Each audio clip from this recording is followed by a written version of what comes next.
Welcome to the EO Podcast with Bret Keisling, part of the EO Podcast Network. Hello, my friends. Thank you for listening. My name is Bret Keisling, and as it says on my business cards, I'm a passionate advocate for employee ownership. There is one topic in employee ownership that is so very, very important, and I'll be honest with you, I've never really covered it on the podcast. There's somebody in the field, Peter Newman is his name, Peak Wealth Planning is his business.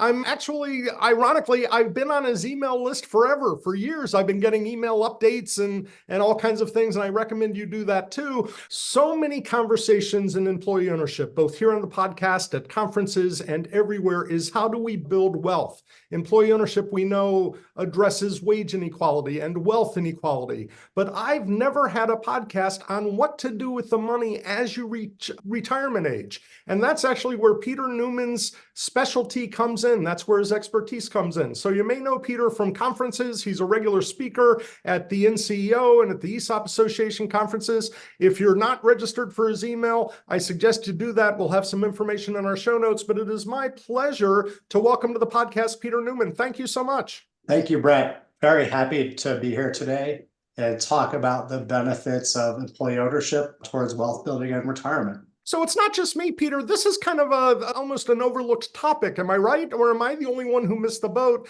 But it seems to me that we don't put enough focus on, we're building the wealth. We don't put enough focus on how do you handle it when you receive it through your distributions or what have you. I think, my background growing up in a construction family, a construction household, there wasn't a lot of good financial role models. My parents worked really hard to make ends meet, but we were a little bit boom bust, just the nature of the construction industry. Moved a lot when I was a child. So when I got into college, high school, I thought maybe I should read some financial planning books and learn about this thing called money so I could make some informed decisions. And crossing that over, even as an adult, when I went to college, went to grad school, got my first job and working in higher ed, treasury, and investments, I really found that there was a knowledge gap among many of my peers in the professional workplace about how to save, how to build wealth, how to manage your debt load, how to maybe even do a budget, right? Sometimes folks just have money and they have money in their checking account, and they spend it,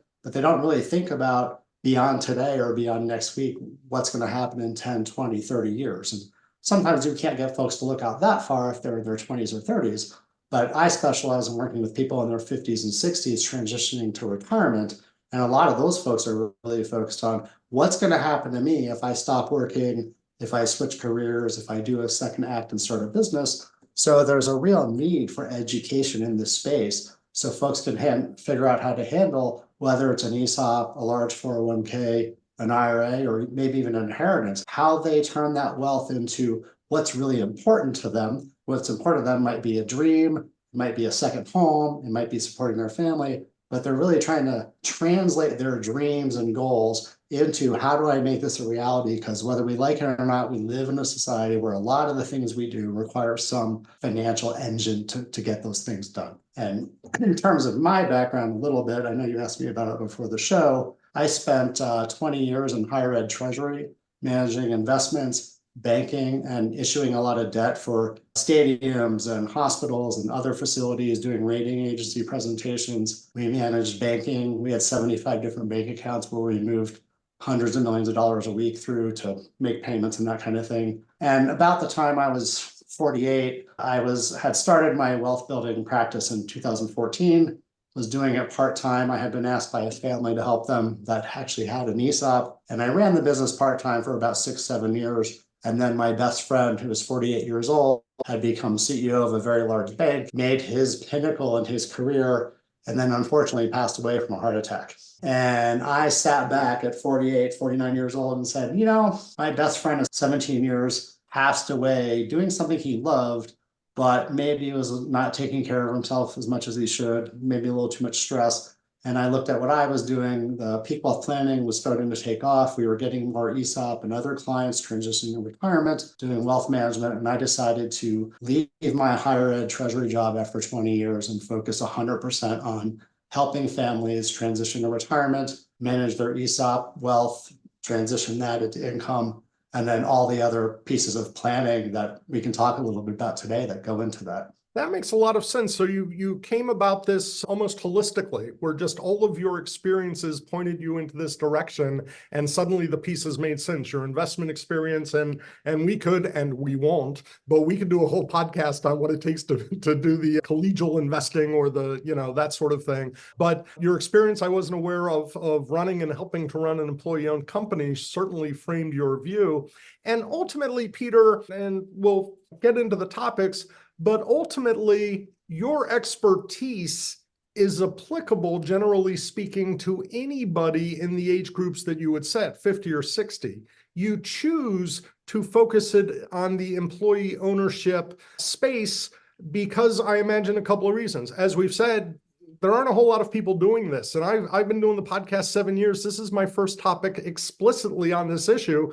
This may be the only topic I can think of that I haven't covered several times before. But the other thing is that unlike a lot of folks who may inherit wealth or come about wealth in different ways, a lot of the folks that you can help are not necessarily high earners in their career, but rather the ESOP distributions when they leave the company may be significantly higher than their wages. So the money is also kind of new to them. And I imagine that takes a certain specialty. So that's a really good point, Brett. It's one thing, the reason I focus on ESOPs is I really am a passionate believer in this plugging the gap of wealth inequality that we have here in our country.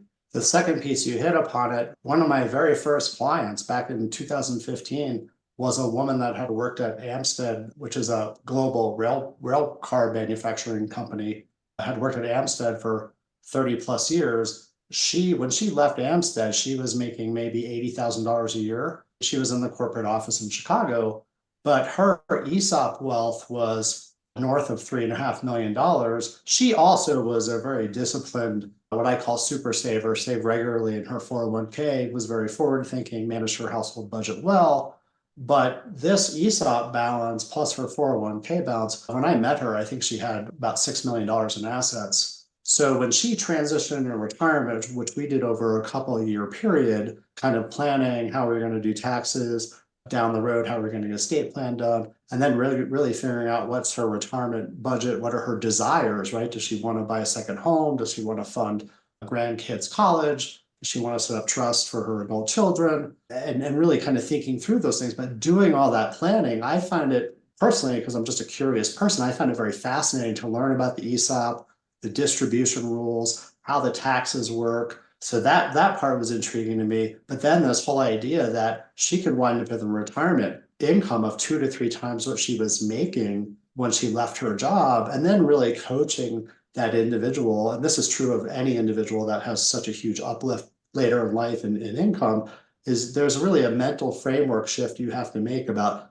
oh, I have a lot more income available to me, and sort of granting yourself permission with some gratitude and some grace to be able to spend that money and enjoy your life, or help your friends and family enjoy their lives, or maybe it's a charity or your church. So I think there's a little bit of a mindset shift that has to take place as well. And then the other part you hit upon, my background, it was very fascinating when I was doing institutional investment management. When I did this chartered financial analyst program, I was really focused on how do we manage money for the endowment, how do we manage operating cash. But there was a capstone piece of the CFA program, which is like a 3-year graduate degree in finance that I did around age 40. And I found that the wealth management aspect of it, of that capstone program, really resonated with me. It was kind of like reinforcing all the financial planning study I had done, having grown up with my family to sort of better my knowledge about financial planning. So those two things came together. And a few years later, when I had the opportunity to start peak wealth planning and start with a couple of ESOP clients, that sort of just gelled. It like kind of all came together naturally in terms of like, oh, you could actually do this. You know enough about the institutional side and you can translate it to the individual side. Investments are investments. You just have to consider the tax situations, and then you bring in all the psychological and planning components of it. That makes sense. And something that you said resonated with me because and this may lead us, Peter, to your first topic, which is not just where do you begin, but when do you begin? A lot of folks may have an idea and something that hit my ear. You had mentioned, perhaps providing for children or grandchildren's education's needs and having a trust like that. And I was very fortunate. My former in-laws were very successful and made educational provisions for their grandchildren. So I have some knowledge of that. So it's one thing if somebody is close to retirement saying, hey, I've got this money coming, it's going to be available, and I know I want to help out my grandkids, and you're able to say, this is the best way to do it. And again, we're just using this as one example. But it's another thing, and this is the power of what struck me of what you were saying, is to get somebody younger in their 50s, a few years away from retirement, and almost dream with you, what does the post-work life look like? How do you plan for it? How can you make provisions for it and know in your 50s that you'll be able to afford it, generally speaking, based on how the ESOP performs, and there are always variables, but the power of, boy, you've never traveled, maybe you have the ability to travel. You've never done this, that, or the other thing. And then layer in all the, you presumably doing it in the most tax advantageous ways. But you are talking about letting people plan out. Now, I'm 60, so I'm a little sensitive to this. I don't want to say their final days, because hopefully it'll last decades, but the final phase of their life, which is post-employment. You can really play a lot of role with starting people well prior to the retirement. Yes. And just backing up for 1 minute too, because we may have a few listeners in their 30s and 40s. So I do want to put a little tip for them before we go to our 50s and 60s, which is who I really focus on. If you're in your 30s or 40s and you're hearing Bret and I speak today, the most important thing you can do is be a super saver when you get those second or third raises in your career, and dedicate a big part of that raise to that sweet spot decade of about 10 years of savings between 35 and 45 or 40 and 50. When you've got extra income, as much as you can sock away in that 10-year period and invest aggressively in stocks, that can really move the needle on your nest egg instead of waiting till later in your life. And maybe you're listening to this and you don't have an ESOP, so that's even doubly important if you're not an ESOP company. Let me just also add in, while we're addressing the younger folks here, smarter people than I have been on the podcast, and on my friend Jesse Tyler hosts the Owner to Owner podcast, which I produce, which is Jesse, who's an employee owner at Hypertherm, talking to rank and file employee owners. And one of the common messages that Jesse and a lot of his guests say is also, don't rely just on the ESOP, but max out your 401k, max out other opportunities. And I imagine that's part of the super saver mentality that you're referring to? Absolutely. Most ESOPs are really well-run companies. There have been some unfortunate failures of ESOPs. Silicon Valley Bank, that was in the news earlier this year, had an ESOP component to their savings plan, and the folks that worked there that had shares lost all their value.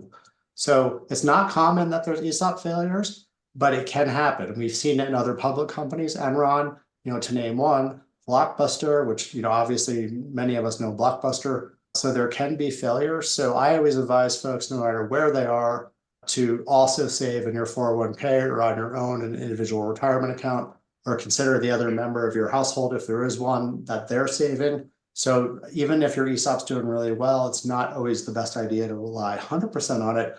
But that being said, I've seen through my 10 years, actually January 1st, of working with ESOP participants at Peak Wealth Planning is our 10-year anniversary. But I've seen some pretty large ESOP balances ranging from $1 million to someone that was a management team that also got options that had $25 million. So I've seen the whole gambit. And that leads into your question, which is, when you have that kind of money relative to your income, what are the discussions you have with your family, maybe with your closest friends, confidants, because not everyone wants to know, you don't want everyone to know you've got significant wealth, but what type of vision do you have? So I have one client in the last couple of years gifted a house to basically her sister that she grew up with, who was a half sister. This woman had done amazing things for her, helping her with her kids and her family for many years. That enabled her to have this career and wind up with a very, very huge ESOP balance.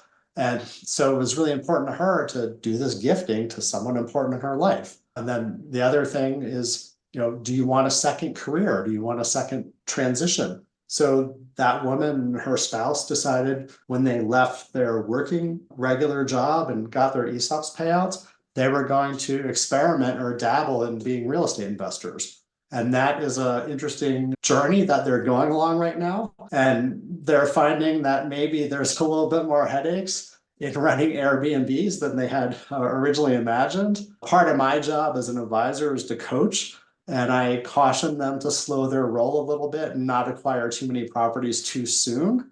They partly listened to that advice. So, and I also encourage them once they ran into some problems, because I used to dabble in real estate myself, that generally anytime you buy a piece of property and it's an investment property and you're involved in it some way, it doesn't usually really make money or look good until about 5 years into it. So you can't get too discouraged too early on. In addition to these topics, the other questions I'm often asked, some are just a little bit more straightforward, which is, at what time can I retire? What's my timeline? Can I retire at 60?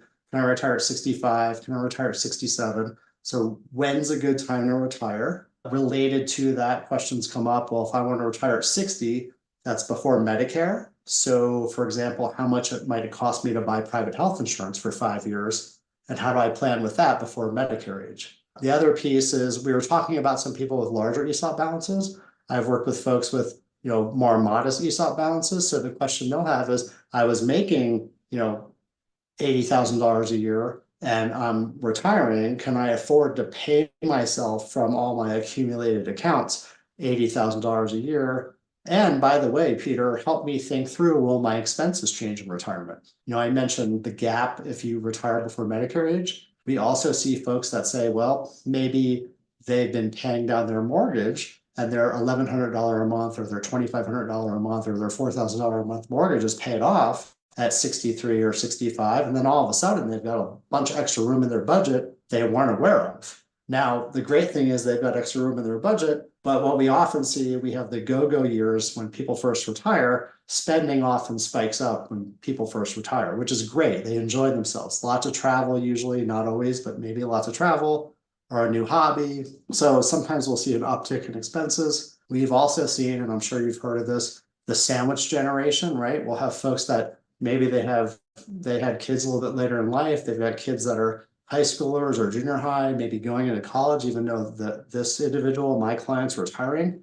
Maybe their parents are needing some help with long-term care, or someone coming in the house to help them out. Maybe the parents didn't save real well. So the person who's 60 is actually on the hook to help the parents as well as their children. So sometimes you have some really positives in your budget when you're transitioning to retirement, but sometimes you have some unexpected expenses that we quite frankly just didn't plan for. And that's not a good or a bad thing. It just happens sometimes, right? You plan as best as you can for things, and then you make the best of the situation you have. I imagine part of the power is being in a situation where the unexpected arises and you at least know that you have the wherewithal to handle it oftentimes. That if you have this, that it stinks. And I'm focused, I might have mentioned earlier, I turned 60 this summer. So I am focused on, I sprained my ankle in June and spent the summer on crutches.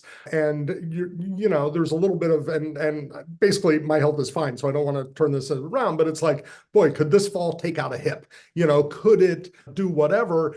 Or are there family emergencies or any of the things that you had alluded to that at least you have that comfort of knowing that you have assets and you have the ability to handle whatever life might throw at you, hopefully. And that's a really good point, Brett. So one of the families I work with, they have 3 adult children. The gentleman did very well with his ESOP, huge ESOP balance when he left ESOP company in Chicago, about $6 million in the ESOP, and actually a very small 401k balance, $300,000 401k balance. So all of his wealth for the most part was in the ESOP. And today that's like $10 million because it's grown and it's in an IRA. But he and his wife have made it a real priority. They have 3 adult children that have careers and they're doing, relatively well in their careers given their ages, but they've also had some challenges where one was going to work in a particular industry, graphic design, and they couldn't stay in that industry. So they shifted to another career and they had to live in an expensive area to move to this hospital job. So I have seen some families have capacity because of the ESOP to say, we can help support our adult children to some degree relative to their comfort level and add or enhancements to their lives that without the ESOP, quite honestly, would not have been possible at all. In fact, that family, I was working with them and their estate planning attorney over the last 3 months, where we're setting up estate documents. And we've actually been talking about, is there a gifting strategy we need to do to gift some additional funds each year to the adult children that they might not spend right away, but they put in a savings account or an investment account, because we don't want the parents to have too much money when they pass away, because Illinois has an estate tax. So we're trying to manage the parents having enough money for the next 30 to 40 years of their lives, assuming they live to 100. But then how do we make sure that the tax bill when they pass away is not too high? So we don't just plan for what's happening tomorrow, next year, or 5 years. Again, we're not going to get it perfect, but we're going to do our level best to plan out what's going to happen in 20 or 25 years. And we have software and we model that. We have a lot of conversations. And my job is really to be the quarterback between the estate planning attorney, the family, and what they desire, as well as their CPA. So literally yesterday, I was on the phone with the family and the estate attorney. And then yesterday afternoon, evening, I was on the phone with the CPA. And then today, this morning, we're closing it all by email and saying, here's our plan for the next 5 years. So there's a lot of pieces that come together, especially if clients or families have significant wealth. So it really varies, who we work with and what's going on, but it's really important to hit upon those different pieces and do that holistic 360 financial plan. It also was a reminder to me that I run into all kinds of people, and I used to practice law prior to becoming an ESOP trustee. And, you'd hear, hey, my CPA gave me financial planning advice, or my estate lawyer talked about this investment and that kind of thing.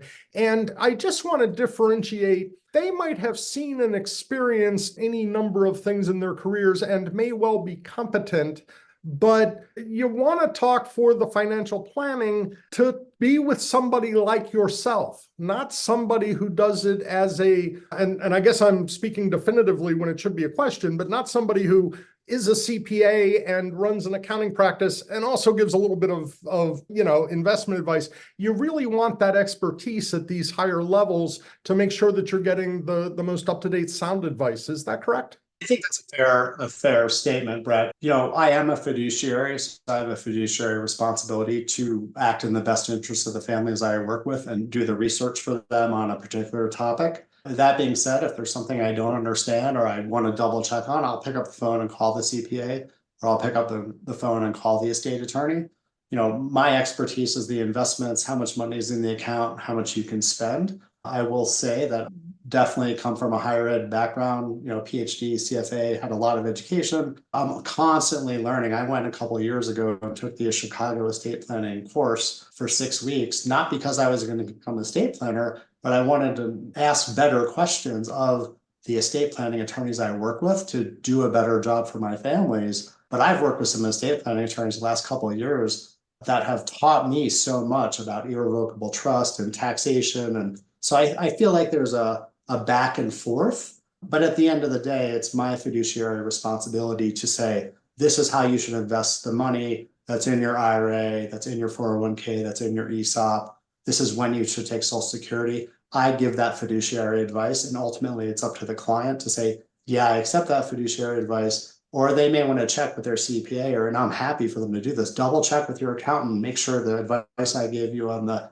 timing and the taxes is congruent with your accountant says, because I don't follow your tax return, but I want to see it every year so I know what's going on. Peter, let's do a little bit of housekeeping and then we'll get back in here, because you've referenced Chicago, you've referenced Illinois a little bit, and I just want to talk about your service footprint for just a moment. And that is, I know that you personally have offices in Illinois and in Colorado. Does your firm have other offices as well? And despite the location of your offices, is your reach national, where the tax laws may change from state to state? Excellent question. My reach is national. Right now, we have clients in Florida, Wisconsin, Chicago, and Colorado, but we can work with clients in any state. Some of my clients have homes in multiple states, even though those are their states they reside in. We can work nationally. That being said, my practice, we're very selective. Right now, we work with 24 families. In the next 5 years, we'll probably take on 16 more families, give or take. So, 1 to 3 families a year. We tend to work with higher net worth families, net worth of $2 million or above. That part of the reason I do a lot of conference education, our newsletter, speaking engagements, podcasts like this is we can't serve everyone. We specialize in folks with more complex challenges, but it takes a lot more time to spend all that effort with their CPAs and their estate attorneys, which is why we serve a smaller group of clients. So we really try to niche down and serve that space very well. I do have some clients outside of the ESOP space that are either real estate investors, real estate developers, private equity folks, or just super high income earners. But for the growth for the next 3 to 5 years for the firm, I think the ESOP space is where we're going to concentrate. And by the way, even though we're talking about ESOPs and many of them are private companies, we have done some work with families that have public company stock. And some of the principles of diversifying public company stock are very similar to ESOP stock. And there's even some unique things you can do with public company stock in terms of deferring taxes, but continuing to invest in the US equity markets across time. So we've done some specialty work in that area as well. And one of the cool things, and this is with my ESOP hat squarely on, is when you talk about, 2 million as a rough floor, et cetera, et cetera. We see that in the ESOP space. Now, candidly, it happens one of two times, or one of two occasions primarily. One is the company is sold and all of the employees get disbursements, and that can get lucrative for the employees. New Belgium Brewing comes to mind. Fat Tire was based in Colorado. Great employee-owned company, sold out to a Japanese conglomerate. We miss them as employee owners. They were great in our space, but 192 employees got $1 million plus checks as part of the sale to the conglomerate. So that happens with some regularity. And then the other way, of course, is, and we're not specifically focused on the 20 or 30 years olds with this conversation, but if you start working for an employee-owned company in your 20s and 30s and are with them through retirement, a 30 or 40-year career, which we see with some regularity, those balances can be extremely robust as well. Absolutely. When we do conference presentations, I will often work with a HR person or the controller from a ESOP company, because we're financial planners and we're talking about retirement. In many cases, the question we're also asked a lot is, what about ESOP for wealth building? What does it mean for me if I've been in the company for 8 or 15 years and I'm not thinking about retirement yet? So we will work with those companies and say,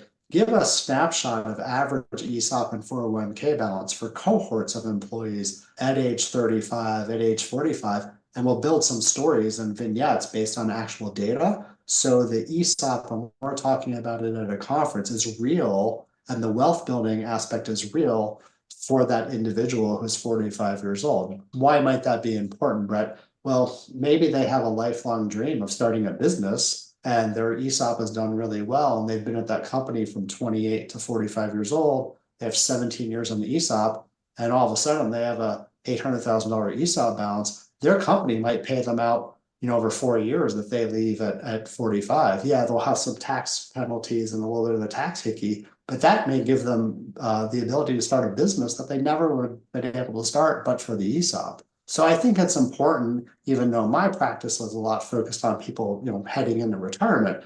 I think it's important to look at those long-term participants younger and say, what does the ESOP mean for wealth building too? And when I go to conferences, I will often hear from HR folks and CFOs, like, we want to make the ESOP more salient for our employees. And how do we do that, Peter? So like putting together these stories and those vignettes and sharing them as one way to do that. I guess I should mention, you had asked me before and I just forgot to mention it. One of the services we did in 2022 and we're starting to roll out in 2024 is we will go into ESOP companies and design custom training for those mid-career folks and those near retirement folks. And we do that for a fee, but we really understand the ESOP plan and we put together the stories, and we'll come in and do the training to make it more real for the retention, or do specific education around their ESOP, their distribution diversification rules for a specific company's plan. And it takes a while to get up to speed on the plan, because what I've learned, and you used to be a trustee, so I'm sure you know this, you've seen one ESOP, you've seen an ESOP. They're not all the same. And I naively thought early on, well, a lot of these are really similar. When you start going into like, well, not really. We freeze your account, and the other one, your account value moves with the stock. So there's a lot of nuances to ESOPs, and that's where even the planning side for me as a planner, I have to get the plan document, read it, make sure I understand it before I can give any advice. And Peter, let me just give a heads up, a spoiler alert, if you will. What you just spoke about with company provided education is going to be the topic of another podcast that we'll be recording after this one, very broadly working with the companies from that perspective and the importance of it. But you were also, your second point is oh so critical. There are generalities that we tend to talk about almost by shorthand in ESOP and ESOP plans. And the challenge is if you don't fit into the generalities, it's wrong information. But, so we'll often talk, normally we would expect a plan to see a retirement at 65 or 62. It can be whatever the company sets. Payoffs, I often see a 5-year window before payoffs begin, all things being equal. You had referenced 4 years. And then disability or death come into play and how that affects the plan. So very broadly speaking, people want to familiarize themselves with their specific plan. And a lot of the information that we cover is covered in the SPD, the summary plan description that every ESOP employee is required to get. And certainly your trustee or whoever, perhaps HR handles the ESOP information, can provide the SPD, the summary plan description. But those are the details. You're speaking in broad strokes where the final details may change. The summary plan document is what I usually first request from a company. If I'm working with them or an individual participant, I want to read that SPD. And then if I have questions or things are not 100% clear, I'll say to my client, hey, let's jump on the phone with your HR representative and answer these nuanced questions about the summary plan document. So I think that one of the benefits we've had is we've had a couple of clients where we have multiple clients from the same ESOP. So then we get to understand that particular ESOP, and then it's a little bit easier for us to give advice for the second and third client from that company instead of the first one that we work through. I do want to bring this back around to more specific retirement planning. We've talked a lot about the ESOP. One of our planning pieces we bring together is, will my accumulated nest egg be enough to support my goals? And when I think about nest egg, we've talked a lot about our one, working ESOP participant, but a lot of times these folks are in a household. And I view the nest egg as a litany of accounts. What's in a savings? What's in my individual retirement account? Money I've saved on my own or my spouse or partner saved on their own? What's in the 401k of myself, my spouse or partner? Do I have a health savings account plus the ESOP, which is in many cases of the clients I work with, the lion's share of their wealth? When does Social Security kick in? Because that's a steady income stream. Do I have a pension? Often I don't if I'm an ESOP company that I've seen, but maybe your spouse is a school teacher and they have a pension. And have you inherited some money? Or maybe you hustle on the weekends and fix up real estate because you love working with your hands. So I think that it's important to also zoom out when we're doing retirement planning and look at all these different pieces. And one thing to point out is each one of those accounts or types of investments might have different tax treatment. So it's important when you're working with a financial planner or doing it on your own is to try to understand how your taxes may change when you enter retirement. So just keep that in mind if you're looking to hire a financial planner or you're doing your own financial planner. And then the other piece I wanted to mention is I just listed 6 or 7 different accounts. But if you had to do very, very broad strokes, so this is like literally cocktail napkin, not guaranteed, big disclaimer, but if someone just comes to me off the street and says, hey, Peter, I have $3 million, can I retire? What can I spend? I said, I don't know anything about your spending habits. I don't know anything about your tax situation, but you just want a gross rule of thumb, it's roughly 4% of $3 million. And that's about $120,000 a year. Now, is that before or after tax? I have no idea. I don't know what your accounts are. But if you want a rule of thumb, 4%. If you want to be super conservative, let's call the rule of thumb 3%. You got $3 million, you can spend $90,000 a year.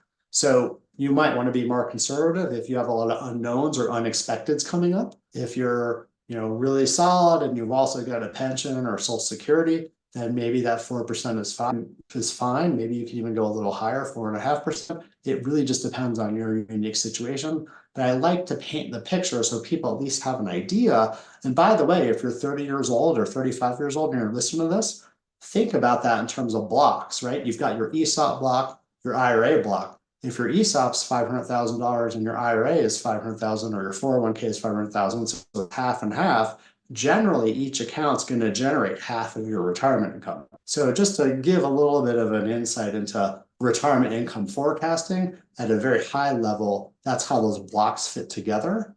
And then the other piece I think is important to point out is, if you're 55 and you're listening to this podcast, here's just a list of things you might want to think about prior to retirement. You may want to check in on that income forecast I just mentioned and say, I'm 50, am I saving enough? Am I going to hit my goal? If not, if I'm not saving enough, do I need to take a hard look at my budget? Never any fun. None of us like looking at our budget, but you may need to take a look at the budget. If you're approaching retirement, Carmen, my marketing director, likes to say, have you paid off all your consumer debt? Do you have any credit card bills? Do you have a retail store card? Maybe you have millions in an ESOP, but you love shopping at Kohl's and you have a big Kohl's balance. Well, do you want to pay that off before you retire, right? Sometimes we have really good things happening in our financial lives over here, but maybe not the best financial things happening over here. So looking holistically, so do I have any consumer debt I can pay off?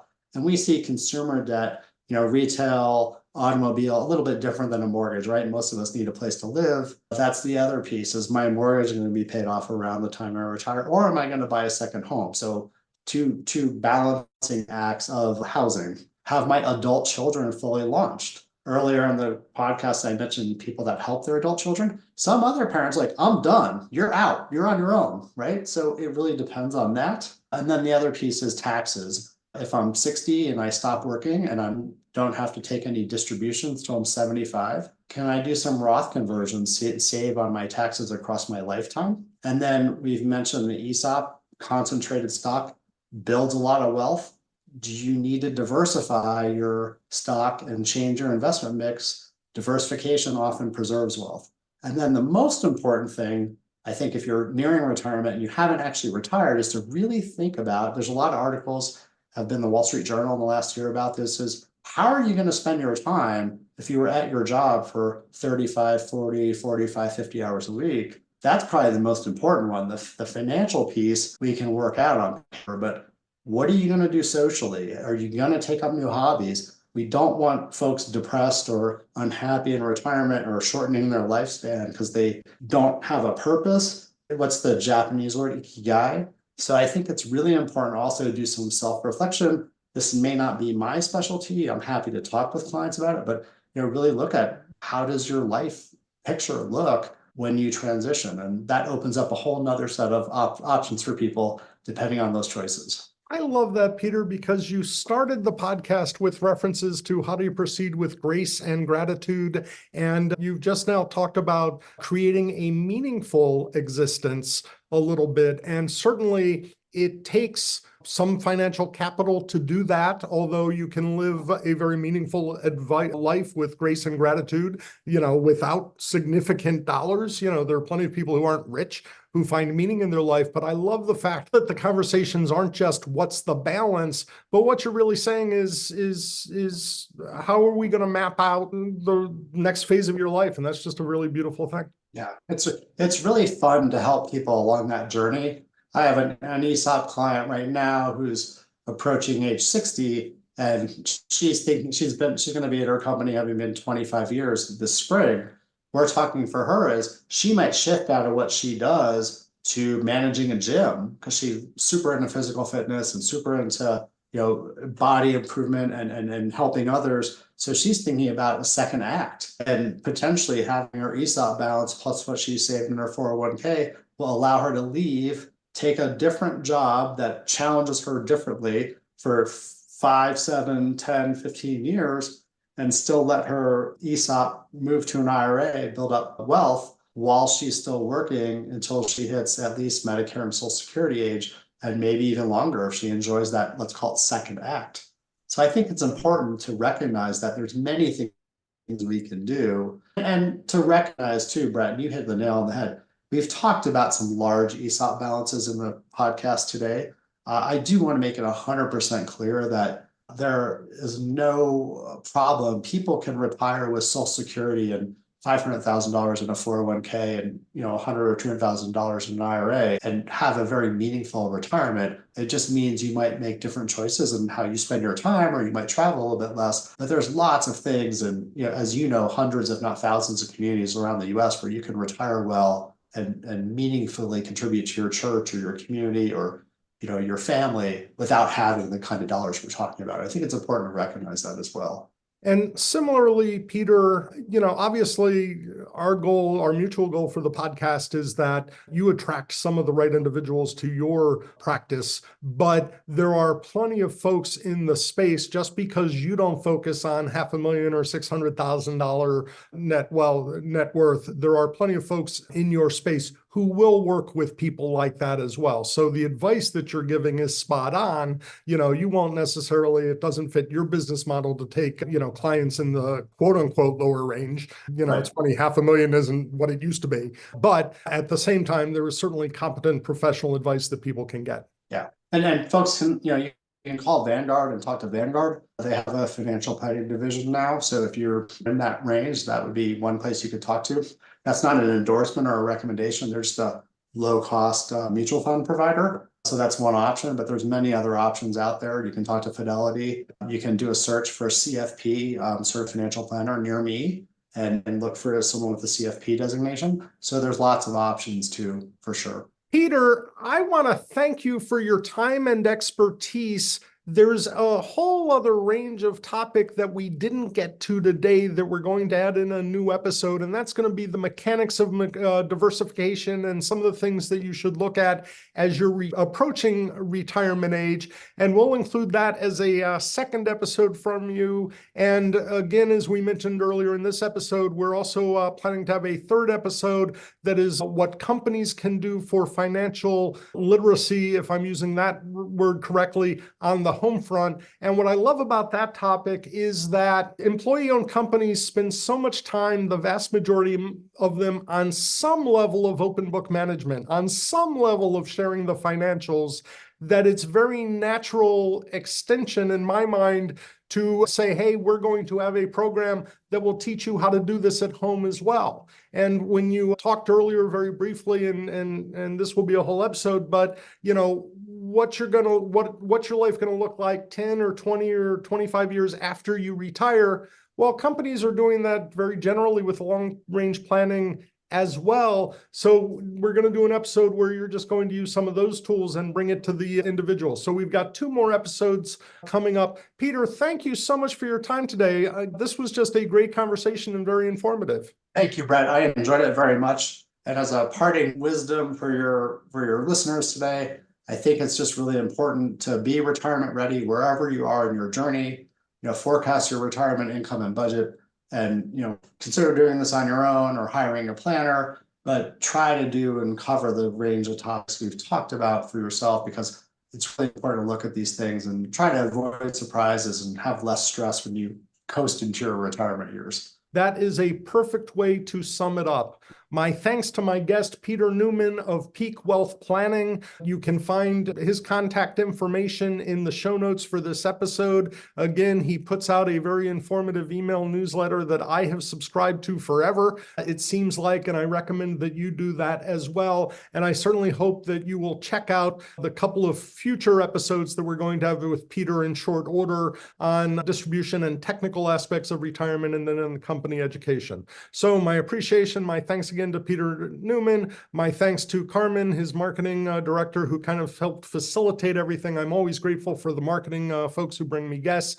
And especially I'm grateful, as always, to you, the listener. With that, we'll wrap it up. My name is Bret Keisling. Thank you so much. Be well. We'd love to hear from you. You can find us on Facebook at EO Podcast Network and on Twitter at ESOP Podcast. This podcast has been produced by Bret Keisling for the EO Podcast Network. Original music composed by Max Keisling. Branding and marketing by Bitsy Plus Design. And I'm Bitsy McCann.